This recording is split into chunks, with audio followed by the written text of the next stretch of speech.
We think of the universe as a system of energy. And the energy flows in such a way as in a rock to act hard, and in water to act liquid, and in air to act pretty soft and gassy, so all the way around. Everything is pattern of energy. And I don't want you to think of the words pattern of energy as if the pattern were one thing and the energy another. As if a pattern were a thing made of something called energy. Energy and pattern are the same thing, because you will never find energy not in a pattern, or a pattern that is not energy. And if these things are inextricably associated, you can be sure there's some sort of conspiracy underneath the whole thing, and that they're really one. So then, the course of the world is a constant flow. I used the analogy last night of each person being like a whirlpool in a stream. Now you see the form of a whirlpool, as you watch it, remains fairly constant. But the water, it never stays in it, you see. So in exactly the same way, all things and all people, all plants and whatsoever there is a form of constant change. It's changing perpetually, but it's changing in a certain dance. And the form of the dance remains constant until you get bored with it or it falls apart. And you can experience yourself as a whirlpool of energy in a stream, which is the Tao, which is the total course of nature, the energy field of the whole cosmos. But you do have here, you see, the idea of an intelligence that is rhythmic, that goes on and stops, that pulses. In one chapter of the Tao Te Ching, Lao Tzu says this of the Tao: "The great Tao flows everywhere, both to the left and to the right. It loves and nourishes all things, but does not lord it over them.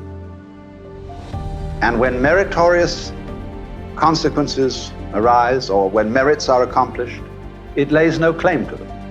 Now you see, the Western God, in the popular literature at any rate, is always laying claim to things. People bow down before the Lord and say, any good that I have done is of you, and all the evil I have done is of me. And you, God, are to be thanked for everything. You have given us this, you have given us that, you've given us the other, and so on. And so you feel that the Lord is sitting up there and receiving all these compliments, just like the Oriental potentate. He may receive them very graciously, but nevertheless, these compliments are definitely in order.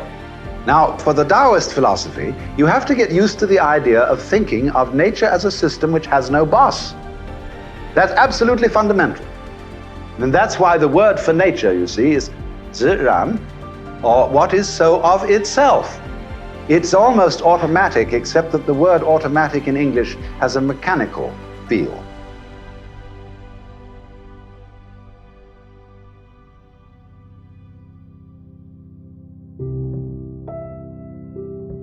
But in the same way as your heart beats without your having to govern it, it does it of itself. So the Taoist view of the universe is that everything happens by itself. And yet just because everything happens of itself and you leave it alone and don't try to push it around, it's orderly. And yet the thing is, you see, the more you let go, the more things begin to work. This is one of those interesting paradoxes of which Taoism is full. So the world is seen as a system in which all the pairs of opposites and all such symbiotic group relationships, as you get with bees and flowers, in groups and out groups, heads and tails of cats, eggs and birds, arise mutually. That simply means that they are aspects of one and the same pattern. And it comes into being together. And so, insofar as any manifestation of nature is symptomatic of nature, it shows us that the whole is expressed here in I won't say a part, because I don't regard individuals as parts of nature. Individuals are all expressions of nature. But going back, The whole universe depends on the temporal existence of every single one of its expressions. That is to say, the mutual interpenetration of all things and events. Just in the same way as a figure brings out a background, and a background is necessary for bringing out a figure.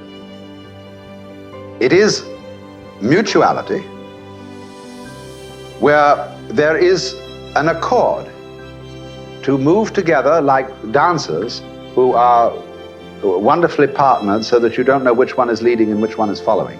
They just read each other's minds. And that's how you act in concord with your environment. You arise together, not necessarily in time. It may start long before you arrive, just as the tree is growing before it produces any fruit. But the fruit is implied in the tree. So people are implied in the cosmos. And so, as it were, you're there from the beginning by implication. Just as the apple is implicit in the apple tree. Now, when you find a relationship like that, you see, where the two aspects of it, the great and the small, the vast and long, and the little and short, and you don't find one without the other, then you know this is not a separation, but a union, where what we call the long is one end of the same energy pattern of which short is the other end. The ocean, it keeps waving. And the waves come and the waves go, but the ocean keeps on waving. Well, we are similarly like that. No ocean without waves, you know. It's a dynamic system, it's moving. And so we are the universe waving. Each one of us is it waving in a particular way. So what you do, if you want to find that out, is you have to, what shall I say, deepen your consciousness. You have to go down to its roots and discover the point where it ceases to be purely you, where it ceases to be simply the system of memories and habits that you call your ego.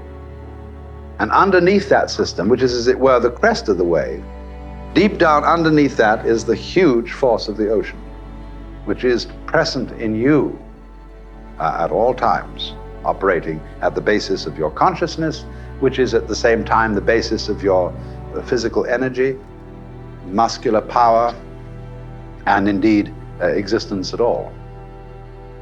It's as if, you see, there was, according to certain cosmological theories today, a primordial explosion which blew up and created the universe. And you know how it is when you take a bottle of ink and you throw it at a whitewashed wall, smash like that, and it goes splat all over the place. There's a big blob in the center. And then as it goes out, it gets all sorts of little curlicues and wiggles. So you see, the cosmic explosion is still happening. It takes a long time from that big essential bang for the whole thing to go whoosh. It takes billions of years for it to happen, and it's still happening. And we're the little curlicues out on the edge. See? And we're connected. We are part of the central explosion that originally happened. That, in a certain sense, is in you. You're still manifesting it, you see? So if your mind awakens, you suddenly see all your friends sitting around you looking incredibly ancient. I don't mean in the sense of old and haggard, but like angels, like eternal beings who were always there from the beginning.